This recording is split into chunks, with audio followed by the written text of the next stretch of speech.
چیزیں تم کر سکتے السلام ہو، علیکم۔ یہ اتنا خیال، یہی کام ہے بس تمہارا، اس کے علاوہ کوئی دوسرا کام تمہارا نہیں ہے۔ تو دو چیزیں اللہ نے یہاں بیان فرما دی کہ تم رکاوٹ کو روک سکتے ہو، یعنی کہ جو چیزیں رکاوٹ بننے والی ہیں ان سے ان کو صاف کر سکتے ہو، اور اس کے بعد اس کی تم حفاظت کر سکتے ہو۔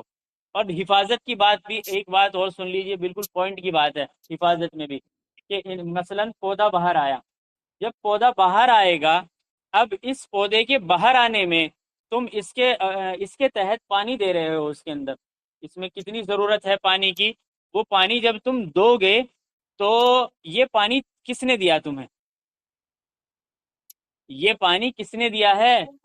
یہ پانی تو اللہ نے دیا ہے۔ اگر انسان یہ کہے کہ میری طاقت کی وجہ سے زمین سے غلہ اگتا ہے تو ہم اس کی ساری بات مان لیتے ہیں، لیکن ماننے کے بعد اب جب وہ پودا نکلا اور اس پودے کو پانی کی ضرورت پڑی تو یہ پانی کہاں سے آیا؟ اس پانی کا مالک کون ہے؟ یہ پانی کا مالک تو اللہ ہے۔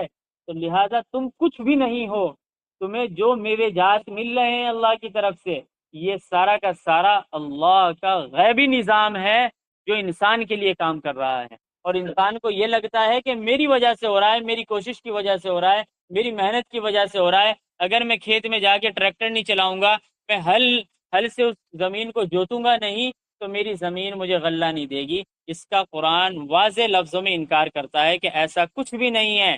تمہارا کام صرف اتنا ہے کہ تم دانہ ڈال سکتے ہو، پھر وہ دانہ زمین کے اندر چلا گیا، زمین کے اندر جب وہ دانہ چلا گیا، اب بتائیے وہ دانہ کتنے مرحلوں سے گزر رہا ہے، انسان کو تو کچھ بھی نہیں پتا۔ اب تو وہ ہاتھ جوڑ کے بیٹھ جاتا ہے کہ بھائی نہ جانے کیا نکلے گا اور کتنا نکلے گا، کب نکلے گا، اس انتظار میں بیٹھ جاتا ہے۔ اور دانہ ڈالنے کے بعد پھر انسان آسمان کی طرف بھی دیکھتا ہے، اگر بارش کی ضرورت نہیں اور بارش ہو جائے تو پھر یہ کہتا ہے بھائی میرے جو زمین کے اندر دانہ ڈالا تھا وہ خراب ہو گیا۔ تو یہ ساری اس کے پیچھے غیبی نظام اللہ کا ہے انسان کے لیے، کہ اللہ رب العزت ہر موقع پر، ہر لمحہ انسان کو یہ سمجھا رہے ہیں کہ تمہاری کوئی حیثیت نہیں ہے۔ تم جو آج دندناتے ہوئے پھرتے ہو، تم جو کہتے ہو میری بات کے اندر وزن ہے، میرے عہدے کے اندر وزن ہے، یہ یہ تو کوئی چیز ہے ہی نہیں۔ اللہ رب العزت نے ان دو آیتوں کے اندر یہی حکم فرمایا ہے اور یہی بات ارشاد فرمائی۔ آگے آپ دیکھیں کہ یہ اللہ رب العزت کی اوصاف ہیں، اللہ رب العزت کی صفت ہیں، اللہ کے کمالات ہیں، یہ جو کسی اور کے اندر ہو ہی نہیں سکتے۔ کیونکہ آج جو آیتیں آئی ہیں، ان آیتوں کے اندر عقیدہ توحید کو بیان کر رہے ہیں اللہ رب العزت۔ آگے فرمایا کہ فَلَا تَجْعَلُوا لِلَّهِ أَنْدَادًا وَأَنْتُمْ تَعْلَمُونَ، کہ پھر تم اللہ کے مد مقابل میں کسی کو لے کر آتے ہو، یعنی کہ اللہ کے مقابلے میں تم کسی بھی بت کو لے آؤ، اللہ کے مقابلے میں کسی اور کی پوجا کرتے ہو، اور تم اس بات کو جانتے ہو کہ اصل جو طاقت ہے وہ اللہ کی ہے، اس بات کو جانتے ہوئے بھی پھر بار بار یہ بات کرتے ہو۔ تو اللہ اسی کو فرما رہے ہیں کہ تم ایسا کیوں کرتے ہو، جبکہ یہ ساری چیزیں میں نے تمہیں عطا فرما دی، اور اس ساری چیزیں دینے کے باوجود پھر تم اللہ کا انکار کر بیٹھتے ہو، اللہ کا انکار کر کے پتھروں کی پوجا کرتے ہو۔ ان پتھروں سے پوچھو کہ ان پتھروں کے اندر کیا اتنی طاقت ہے کہ وہ زمین کے اندر سے غلہ نکال دیں؟ ان پتھروں کے اندر یہ طاقت ہے کہ وہ آسمان سے پانی برسا دیں؟ ان پتھروں کے اندر یہ طاقت ہے کہ وہ زمین جیسی کوئی دوسری دھرتی بنا دیں، یا آسمان کا دوسرا جوڑا بنا دیں؟ اگر وہ دعویٰ کرتے ہیں کہ ہم معبود ہیں، ہم نے اس جو ہے برہمان کو بنایا، اس دنیا کو بنایا، تو پھر کچھ کر کے تو دکھلائیں اس کے علاوہ جو اللہ نے بیان کر دیا۔ اللہ بیان کرتے ہیں میں نے آسمان، زمین، چاند، سورج، ستارے، زمین سے غلے اگائے، اس کے علاوہ کچھ اور کر کے دکھلاؤ، یہ تو اللہ نے بیان فرما رہے ہیں اپنے بارے میں۔ تو پھر وہاں انسان کے پاس کوئی جواب نہیں ہوتا۔ اسی لیے خلاصہ اس کا یہ ہے کہ ان پوری آیتوں کے اندر عقیدہ توحید ہی کو بیان کیا ہے، کہ تمہیں صرف اور صرف ایک اللہ کی عبادت کرنی ہے، اللہ کے علاوہ کسی اور کی عبادت انسان کو کرنے کا کوئی حق ہے ہی نہیں، کہ وہ کسی اور کی بھی پوجا کرے یا کسی اور کی عبادت کرے، یہ انسان کو کوئی حق نہیں۔ اسی وجہ سے اللہ تبارک و تعالیٰ نے اتنے سارے نبیوں کو دنیا کے اندر بھیجا، کہ وہ نبی آتے اور نبی آنے کے بعد صرف یہی بات سمجھاتے کہ ایک اللہ کی عبادت کرو، ایک رب کی پوجا کرو، ایک رب کی اطاعت کرو، جو بھی پریشانی ہے تمہیں وہ ساری پریشانیاں اپنے رب سے کہو۔ اگر یہ عقیدہ ہمارے دل کے اندر اتر جائے تو ہمارے بہت سارے مسئلے حل ہو جائیں گے۔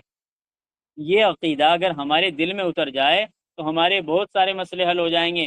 انسان کسی کے اوپر ظلم نہیں کرے گا، کسی پر زیادتی نہیں کرے گا، کسی کی زمین نہیں دبائے گا، کسی کی جو ہے پیسہ نہیں ہڑپ کرے گا، کسی کی جو ہے بے عزتی نہیں کرے گا۔ یہ ساری چیزیں خود بخود معاشرے سے ختم ہو جائیں گی اگر اس کے دل کے اندر ایک اللہ کا خوف آ جائے یا اللہ کی محبت آ جائے، عقیدہ اس کے دل کے اندر اتر جائے، اور یہ عقیدہ اتنا پختہ ہو جائے تو خود بخود وہ ساری چیزیں چھوڑ دے گا انسان۔ اور جب عقیدہ کمزور ہوتا ہے، عقیدے کے اندر پختگی نہیں ہوتی، تو پھر ہماری تعداد بہت ہوتی ہے لیکن ہم کر نہیں سکتے کچھ بھی۔ ہماری تعداد بہت ہے لیکن ہمارا عقیدہ کمزور ہو چکا ہے۔ اسی لیے دو باتوں پر ایمان لانا لازم اور ضروری ہے کہ زبان سے بھی ہم کہیں اور دل سے بھی مانیں۔ آج مسلمانوں کی تعداد زبان سے کہنے والی ہو گئی، دل سے ماننے والی کم ہو گئی۔ زبان سے تو ہر کوئی کہتا ہے کہ اللہ بڑا ہے، اللہ ہی کی بندگی کرو، اللہ ہی کی عبادت کرو، لیکن دل سے جب بات آتی ہے تو پھر دل سے نہیں مانتے۔ اگر وہ لوگ دل سے مان رہے ہوتے تو پھر 5 وقتہ نماز پڑھتے، دل سے مان رہے ہوتے تو زکوٰۃ دیتے، صدقہ و خیرات کرتے، حج کرتے، رمضان کے روزے رکھتے۔ یہ وہ چیزیں ہیں جو اللہ نے فرض کی ہیں، کم از کم فرض تو پورا کرتے، لیکن لوگ فرض بھی پورا نہیں کر رہے ہیں۔ تو پھر بتائیے کہ صرف لا الہ الا اللہ کہنے والوں کی جن سنکھیا ہی بڑھ رہی ہے، تعداد بڑھ رہی ہے، اور کچھ نہیں ہے اس کے علاوہ۔ عقیدہ بہت کمزور ہے۔ اگر عقیدہ پختہ ہوگا، یقین پختہ ہوگا، اللہ سے تعلق مضبوط ہوگا تو معاشرہ اتنا بہتر ہو جائے گا، ایسا خوشگوار معاشرہ ہو جائے گا کہ پھر کسی چیز کی کوئی ضرورت نہیں پڑنے کی۔ آپ کو جو ہے کورٹ کچہریوں کی ضرورت نہیں پڑے گی، آپ کو سسٹم بنانے کی ضرورت نہیں پڑنے کی، قانون بنانے کی ضرورت نہیں پڑنے کی، کیونکہ پھر ہر ایک کے دل کے اندر اللہ کا قانون ہوگا، اور جب ہر دل کے اندر اللہ کا قانون ہوگا تو معاشرہ خود بخود سدھر جائے گا، لوگ خود بخود سدھر جائیں گے۔ پھر ہر انسان یہ سمجھے گا کہ ظلم کیا ہے اور زیادتی کیا ہے، کس کے ساتھ میں حق کی بات کر رہا ہوں اور کس کے ساتھ میں ناانصافی والی بات کر رہا ہوں۔ جب دل کا یقین ٹھیک ہوگا، عقیدہ ٹھیک ہوگا، اللہ سے تعلق مضبوط ہوگا تو یہ ساری کی ساری چیزیں خود بخود ٹھیک ہو جائیں گی۔ اب آپ آخر میں یہ جو کہا ہے نا اللہ نے کہ تم جاننے کے باوجود بھی اللہ کے مقابلے میں دوسروں کو لے کر آتے ہو، تو اس لیے کہا کہ دیکھو ہر انسان جس کے پاس بھی عقل ہے وہ یہ کہے گا کہ نہیں بھائی اللہ کی عبادت کرنی چاہیے۔ اس کی موٹی سی مثال حضرت حکیم مفتی صاحب نے یہ لکھی ہے کہ ایک دیہاتی آدمی، ایک گاؤں کا آدمی شہر جائے اور اس نے اب سے پہلے ٹرین نہ دیکھی ہو۔ اب ٹرین کو روکنے کے لیے اور چلانے کے لیے 2 علامتیں ہوتی ہیں، ایک گرین لائٹ اور ایک ریڈ لائٹ، ایک ہری جھنڈی دوسری لال جھنڈی۔ جب لال جھنڈی دکھائے گا تو ٹرین رک جائے گی، اور گرین سگنل جیسے ہی ہوگا تو ٹرین چل جائے گی۔ اب ایک دیہاتی آدمی جس نے پہلے یہ ساری چیزیں نہیں دیکھی ہوں گی، وہ دیکھ کر یہ سمجھنے لگے کہ اصل طاقت تو بھائی اس جھنڈے کے اندر ہے، اس کلر کے اندر ہے، جو یہ اتنی بڑی پہاڑ جیسی ٹرین کو چلا رہا ہے کہ ہرا آگے کر دو رنگ تو ٹرین چل جاتی ہے، اور لال رنگ آگے کر دو تو یہ ٹرین رک جاتی ہے۔ اب وہ دیہاتی اسی کو سب کچھ سمجھنے لگے تو لوگ کیا کہیں گے؟ لوگ ہنسیں گے اس کے اوپر، لوگ اسے پاگل کہیں گے یا نہیں کہیں گے؟ کیونکہ اصل طاقت تو کس کے پاس ہے؟ جو ڈرائیور ہے، وہ جب بریک لگائے گا تو رکے گی، وہ جب اسے چلائے گا تو چل جائے گی۔ اور ڈرائیور کے اندر بھی طاقت نہیں ہے، بلکہ اصل طاقت تو اس کے انجن کے اندر ہے، اس کے پرزوں کے اندر ہے، جو کام کرتے ہیں بٹن دبانے کے بعد۔ اگر جیسے جیسے انسان غور کرتا چلا جائے گا تو وہ صحیح راستے پر چلا جائے گا، اور پھر انسان اگر تھوڑا سا اور غور کر لے اور فکر کر لے تو پھر یہاں پہنچے گا کہ اس انجن کو چلانے والی طاقت بھی کوئی ہے جو اس انجن کو صحیح وقت پر چلا رہی ہے، اور وہ طاقت صرف اور صرف اللہ کی ہے۔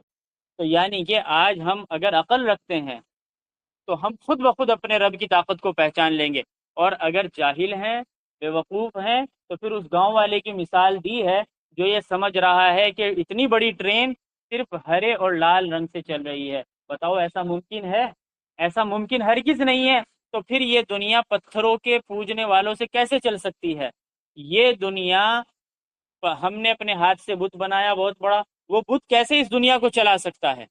اس کے پاس کیا طاقت ہے؟